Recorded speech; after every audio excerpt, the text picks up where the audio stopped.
welcome back everybody to another episode of Making Monsters. We got the dub. 1-0 now. They've got the win. It wasn't the prettiest win, but it's okay. They're still figuring some stuff out. But I am joined today, before we get into the actual preview for this weekend for the Texans game, I do want to recap the game this last weekend a little bit. Week 1, there's a lot of things that we need to look at. The defense looked really good, especially in the second half. Offense, not so much for the majority of the game. But Greg Huntington, if you don't remember him, he played for the Bears back in the early 90s, played for the Jags. So some experience up there on the line and on the offensive line, and kind of that view from the offensive line perspective of the defensive line and what you're expecting. So I do want to get into a little bit of that, Greg. But first, thanks for joining me. Obviously, you were there this weekend for the Alumni weekend for the Chicago Bears, and that's why this is even kind of a cooler thing, because not only were you there celebrating your time with the Chicago Bears, but you also got to be around a bunch of the old Bears that were there during that time too.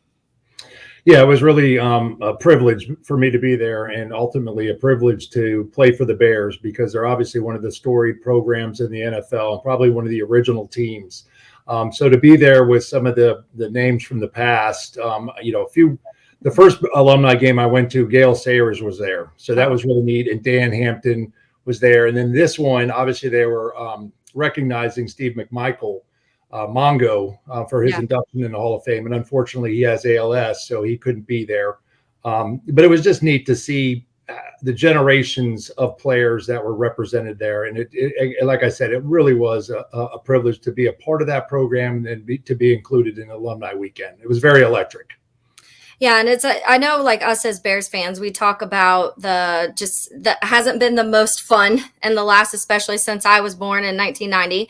But it's historical. I mean, it's Papa Bear and Hallis. He's a big part of how the NFL even came to being the NFL. So it's really cool to kind of see some of that and some of these players that were involved in that. One of the guys you sent the picture of was Chris Orich. And for me, I told you that's like a special place in my heart growing up. I had a dog, and his name was Orich. We called him Z-Bear, though. So the moment you sent that picture, I was like, Chris Orich was very popular in my household. Well, I played at Penn State, so we played Notre Dame every year, and Chris Orich was an amazing player, defensive lineman for Notre Dame.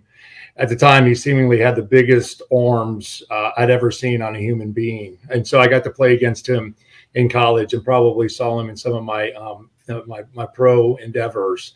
But it was very neat to see him, because I just watched recently again the 30 for 30 Catholics versus convicts, and that era of college football, and I even texted you, was like it'll never be matched. And I know you were born in the 90s, but the 80s and the early 90s were some of the most epic college football games. So to meet Chris in person, that was special. Yeah. How is that for, like, coming from college into the NFL and everybody? I do think it's changing a little bit because of the portal and because of NIL. We're seeing a lot more players be in multiple schools. But for a long time, it was kind of like your school was your pride. And then you go to a team and you're playing somebody who may have been your rival in college for your entire career. Was that kind of fun, though? It added to the element of, especially at practices and stuff? Yeah, it's kind of neat. I was drafted by the Redskins, also known now as the Commanders. And that Redskin team had been together in the 80s and won Super Bowls, and it just won one in 91. And when I was drafted in 93, which was the first year of the collective bargaining agreement that allowed for free agency. And so you had some players that had moved on through free agency, but I came to a team that pretty much was still intact. And like I said, won a Super Bowl in 91 with Mark Rippon at the helm. And when you come into a locker room like that, it is don't speak unless spoken to. Yeah. When I went to training camp, we were up in Pennsylvania, and I made the mistake of walking into the veterans locker room, not knowing that they had a rookies locker room, and I got cussed all the way out on floor. So that was a different time. I always say that I played during an era that we would consider to be old school. Yeah. But it was neat to be in the NFL, and you're going, golly, I just finished college and I'm playing against guys that have been in the league for 10 years. And then when you see guys like Reggie White, I mean, you're like, wow, or Bruce Smith, I got to block these guys. So it's very intimidating, but you learn that you're not that far off from being able to compete with them. Well, and that's what, let's bring that, kind of wrap it up to wrap it back around to Caleb Williams and the Bears, because obviously Caleb coming in, being a rookie, and we heard him a lot this offseason talk about, he's very confident. You saw that at USC. You saw that through all of the combine and the draft, all of it. He was very confident. And he even said the words like he doesn't get nervous. He had a quote where he said he hadn't got nervous since his freshman year of high school, and he fumbled 2 snaps after that, threw a touchdown, and has gotten nervous since. Not saying he was nervous, but there was definitely something there. I think there was a little bit of a reality of, okay, like these defensive linemen coming after me are coming after me really quick, and they're really big. Were you getting that vibe at all from Caleb? I did. I mean, to your point, the Bears in the past have seemingly, hey, live by your defense and score enough points to win, and not necessarily putting a lot of emphasis on the quarterback position. But that's not what their intentions were when they drafted Caleb Williams and his athletic prowess in college. But for any rookie, and, the quarterback position is the most mentally difficult out of any position on the team. And so you add that within the speed of the players you're playing against.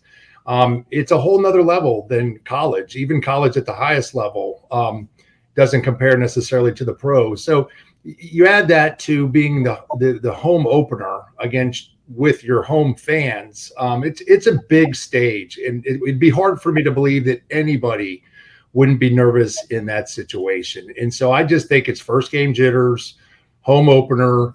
But thank God, the defense played a role in order for them to get a win, and a win's a win. And everything comes down to confidence. And every game that you play, his confidence will continue to grow. And, what you saw of him in college, you'll begin to see in the NFL.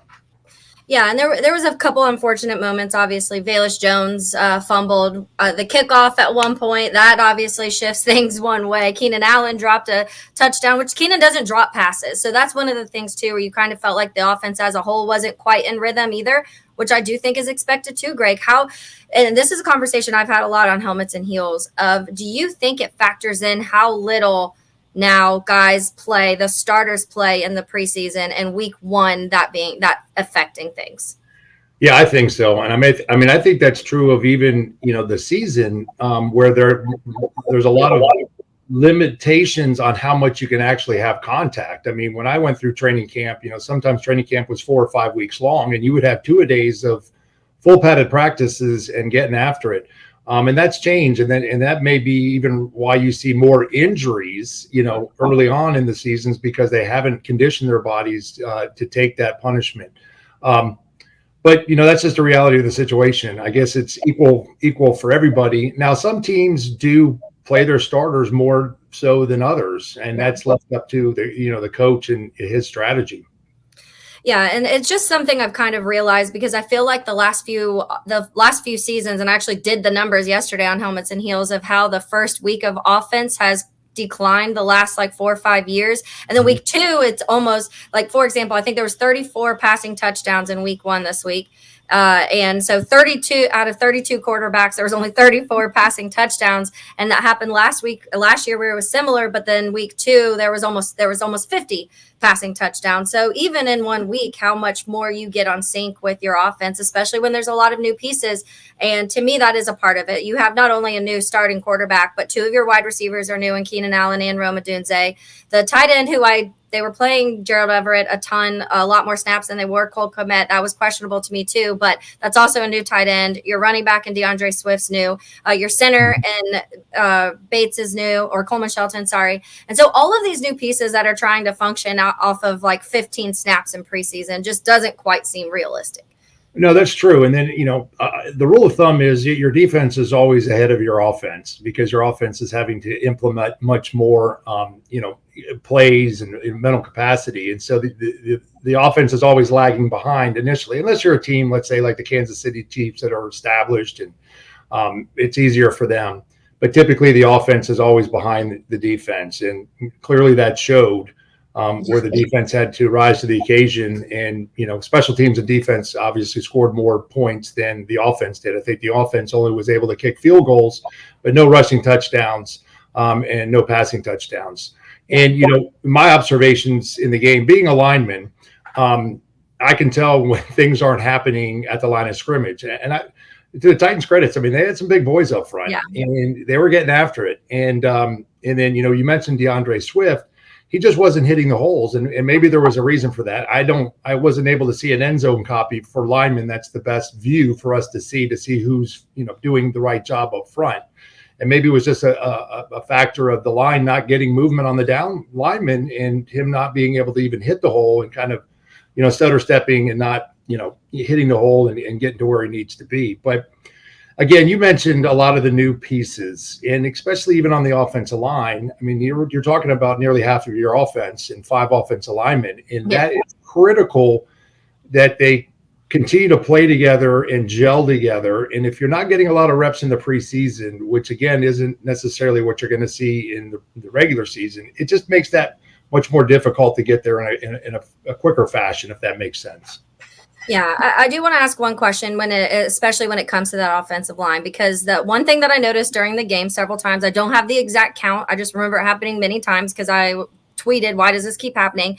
Several tipped passes at the line, right out of Caleb's hands, balls getting tipped. What is usually leading to that? Is that the defensive line just being quicker on the play? Is that Caleb not seeing a hand in, what is really happening? And I know it's probably different for each one, maybe a little bit different things were happening, but I want to say there was 4 or 5 during this game.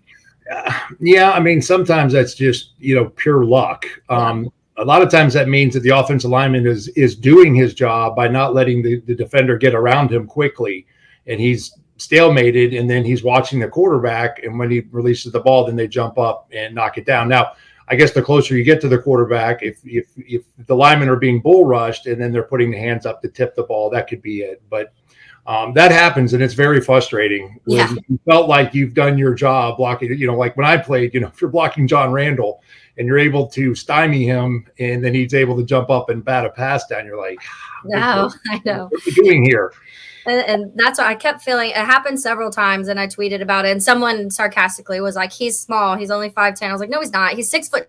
He's not that little to be able to, he's seeing over the offensive lineman. That's not the issue with the offensive lineman, Greg, because obviously that being kind of your biggest focus as your career and being a lineman. So we got a guy on one side in Darnell Wright, the right tackle, who is in year 2, who I think probably had the best game of the offensive lineman. And then you have on the other side of Braxton Jones, he's in year 3. So 2 decently young guys, a new piece in your center, Tevin Jenkins, who I think has the possibility to be the best guard. You wouldn't have been able to see it in this game because probably the only play that you saw him, he fell on the one fumble and recovered it. But he's been banged up. It's been injury after injury with Tevin Jenkins, so it's been a concern in Chicago. And then that the right guard position has kind of been a lot of movement. I mean, 3, 4, 5 different guys have played there the last couple years trying to figure out what to do with that. That inconsistency, how much does it affect the offensive line when you are really trying to get a rhythm going with your offense? I mean, obviously a lot, because you're having to move in unison on every play. As an offensive lineman, the advantage that you do have is that the snap count. And so it's always vital to anticipate the snap count, get a good first step, and get into your guys, whether it's a front side, scoop block or a backside slip block where you're working with your fellow linemen.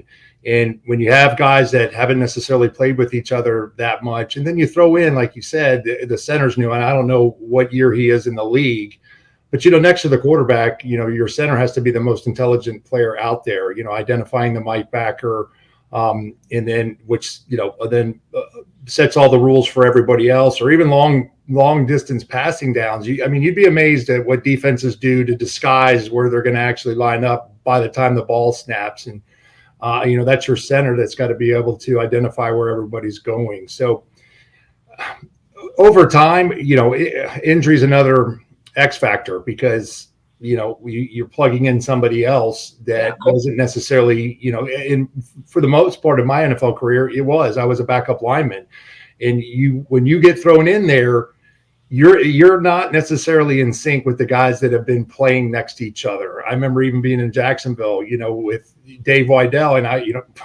I'd get thrown in at center. Well, I wasn't snapping the ball back on as a shotgun fast enough for Mark Brunell the way that Dave Wydell was doing. Well, there you have it, because I was a new piece to that equation. So Yeah, and that's what I think that a lot of the frustration in Chicago when it comes to the offensive line is just getting that cohesiveness, the consistency, because there's been a lot of injuries, unfortunately. So hopefully those things start to pick up. When you get those five guys, when you choose, the question is at right guard. I think once they kind of solidify that piece, as long as people can stay healthy, I feel like they have a good, decent core. Let's go to the other side of the trenches, because I know at one point we were kind of texting back and forth about both sides of the trenches were kind of getting worked for a minute. It felt like Tennessee in that first half could just run anywhere, wherever, in the middle, on each side, right down the defensive line's throat. It kind of changed in the second half. I think some momentum picked up. But what were you seeing between that first and second half when it comes to the defensive side of the ball on the line? Yeah, I made the comment earlier that, the Titans had some pretty big boys. I mean, I don't know what the average weight across the line was there, but they were big and they were getting after it. And they, clearly seemed to be gelling and getting movement on the down linemen, which then, your next task is to get up to the second level to the linebackers. So if you're getting movement on the D lineman, it makes the linebacker's job that much more difficult. So, yeah. I mean, at one point it was 17-0. I'm like, wow. Yeah, this isn't good. And even their quarterback, seemed like he was playing with some confidence. But, that's just the way football goes. Turnovers and special teams and all those kind of things. It's like they say, it's never easy on any given Sunday to win the NFL. So good thing, again, it's a W. And the defense really secured that W. But hopefully then the areas that we've discussed with the offensive lineman, Caleb Williams, DeAndre Swift, again, got to win. Let's work on it. Let's improve in the areas that we need to improve and continue to be, gelling together and be consistent going forward.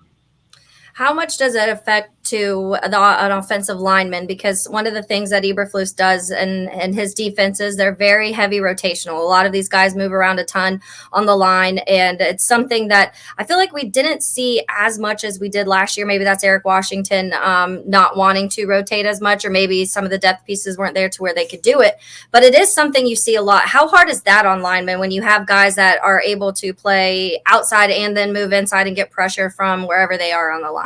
Yeah, well, typically, defensive linemen, they rotate throughout the game. Offensive linemen do not. I mean, It's just 5 guys for, long drives. And so when, the defensive linemen are rotating in and out, I mean, they're not as gassed as maybe you are. And that can be an advantage to them. So, obviously endurance for linemen is extremely important. So, yeah.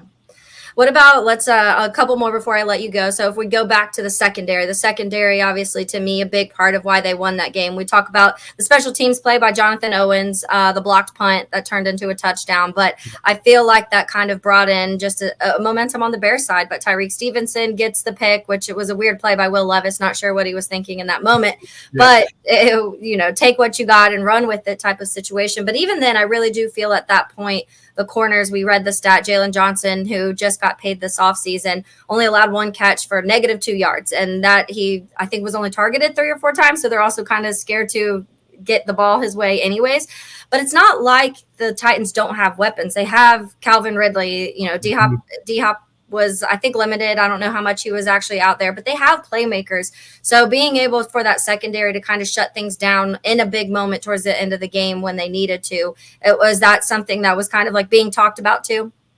It was. And just for your listener base, I've mentioned the quarterback being the mentally difficult and the most difficult position in football. But physically, in my opinion, it's the secondary and cornerbacks that have to backpedal with a guy that's running straight forward at them, and then they make a turn, and that cornerback's got to turn his hips and then stay with them.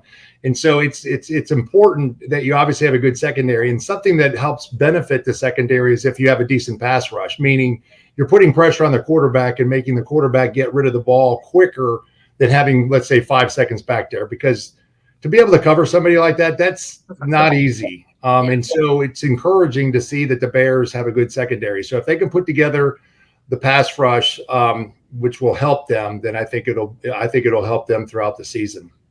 which has been a concern. It's been one of the talks all offseason is, do they have enough at pass rush? Montez Sweat is a force, and he's one of the ones you talk about in the league. But outside of that, it's a couple guys that have been more of like depth pieces, rotational pieces, and a DeMarcus Walker. And then Darrell Taylor had 2 sacks. He's actually my monster of the week because they just signed him from Seattle not that long ago, and nobody was expecting him to really make much impact. And then here he is getting 2 sacks in his first game. So those little moments, to your point, Greg, I think will be kind of the make or break of the Bears defense. I love the linebackers. I think Tremaine Edmonds is a stud. TJ Edwards is underrated and probably one of the better linebackers. People just don't talk about him. And then the secondary you just mentioned can be really good. So if they can create some sort of pass rush with what they have up front, I really do think it could be a dangerous defense. And I think it's what you started to see towards the end of that game. Yeah, no, I completely agree with your comments. And it's always refreshing when you have a free agent come in that actually produces on day one, because you just never know. Some people's attitudes when they get, whether it's they got a big payday and then other times, situations don't work out at a team. And then a guy gets a breath of fresh air when he goes to a new team and he puts the old team behind him, and then he's able to perform and has more confidence and less pressure on him. So yeah, good to see. Let's look ahead just for a minute this weekend. The Houston Texans. That's definitely a different world than what Tennessee Titans are right now. I think to me, it's limit CJ Stroud as much as you can. They have so many weapons. CJ Stroud's really proven himself to be this guy. And then not only that now, but they have guys coming off each side when it comes to pass rushing with Danielle Hunter and then obviously Will Anderson. So what is your insight on how to handle the Houston Texans? Yeah. I'll let me say this. Let me just give a disclaimer. I've been retired since 2000, so it's been 24 years. And I actually probably more identify with fans than I do as a former player, because I'm not necessarily a huge student of the game. But it's strange to me that the Bears are playing 2 AFC South teams back to back, which could be good for us here in Jacksonville if they can continue to deliver losses. But, the Texans came out of nowhere last year. They were really considered probably the worst team in the AFC South. And then obviously with CJ Stroud being, phenomenal rookie season, and then going all the way to the top. And then I believe they made it into the playoffs. So they're forced to be reckoned with. Is it an away game for the Bears? Yeah.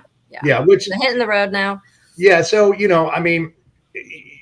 winning on the road is difficult. And, I'll go back to my Jacksonville days when I played under Tom Coughlin. His rule of thumb was you win all your home games and you go 50% on the road. So, but any game you can win on the road is a good one, because it's not easy. Yeah. Yeah, it's going to definitely be a test. I think that the amount of guys that I said that's on their offense in general, the way that CJ Stroud's able to get the ball around. And I think this is a game the Bears actually have to score offensively to win. So hopefully they're able to do that. But Greg, thank you so much. And I hope you had fun up in Chicago and the Alumni weekend. I know it's fun to kind of be able to chat a little bit about old times and see that stuff. But thank you for hopping on with me. I really appreciate it. Yeah, if I may just take a few closing remarks. If you can see my jerseys in the back, you can see the 34 patch. So when I played there from 97 to 99, Walter Payton was doing broadcasting, and I got to meet him. And what a privilege it was to get to meet him. He was a tremendous individual, and unfortunately he died very quickly of liver cancer. And so that's that. And then the last thing I'll say to your listeners, I just so appreciate the fans. It's the fans that make our game great. I tell everybody, if it wasn't for the fans, then we would just be playing a game of pickup football at some high school field nearby. I mean, the fans have really made this game what it is in terms of the revenue and all that. So my hat always goes off to the fans. So thank you for your listeners being fans. Well, of course. And thanks, Greg. I know sometimes they're vicious. Chicago can be vicious sometimes, but they're passionate and they love the Bears. They love their sports. And you can just tell the way that this offseason went. It was a little bit toxic because there were the people that wanted to keep Justin, the ones that wanted Caleb. It was a little bit messy, but in the end, they're going to go, they're going to pack out Soldier Field, and they're going to bear down no matter if the offense scores a touchdown or not, as long as it's kind of is what it is. But yeah, thank you, Greg. And obviously I'll see you around, but enjoy the rest of your day. Yeah. Thank you, Taylor. Thanks. Appreciate it.